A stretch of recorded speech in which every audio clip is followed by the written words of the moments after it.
The problem I find with local authorities, and we've spoken a lot about this with regard to speed limits, when they decide they want to do something in an area, they will just do it.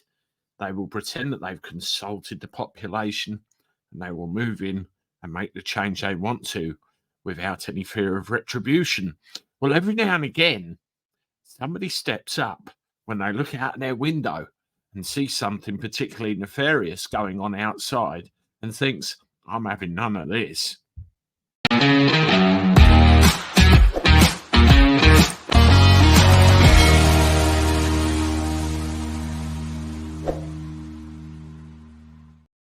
Hello, everybody. Welcome back to the channel. Hope you're well. Thank you very much for joining me again. And as always, I appreciate the support.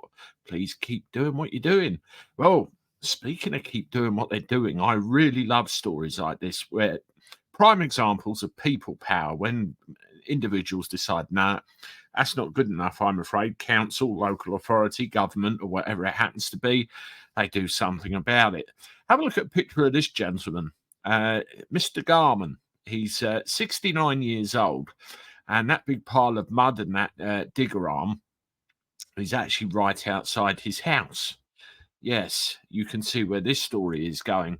Basically, planning permission was granted for a company to come to a grass verge outside Mr. Garman's house and erect something which usually apparently assists in the signal improvement of these things. That kind of thing. And of course, with the monstrosity of a 15-meter tall structure outside his house, he was having none of it. And this is the news coverage of what he actually did. And I'll make this full screen so you can see it a little bit clearer. And there's some wonderful pictures in here. Defiant OAP stops eyesore 50-foot mast from being built outside his house. Yes. I've seen a similar story of a lady that did this before. You can see him there.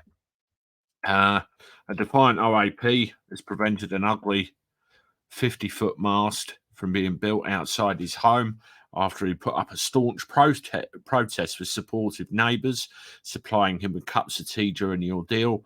Michael Garman, 69, was furious when he spotted workmen with a digger about to make a large hole to install the mast on a small grass verge outside his house.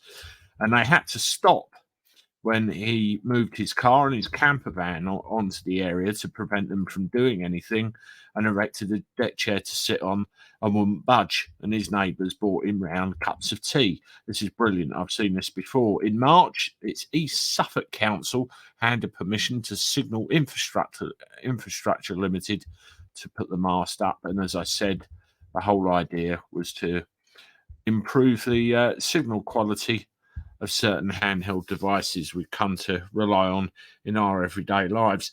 I love stories like this. I think they're brilliant. Have a read in the description below the rest of the details, but that's the basic summary of the story. Do you know anyone like this that's done something similar? Let me know in the comments, and maybe we can bring that to everyone's attention too. But Mr. Garman, thumbs up to you. Anyway, thank you very much, everybody. Andy the Cabby here. Please make sure to subscribe to the channel as always. Hit the like button, leave comments, and of course, share the content. Speaking of content, I'll see you shortly with one more. Toodaloo.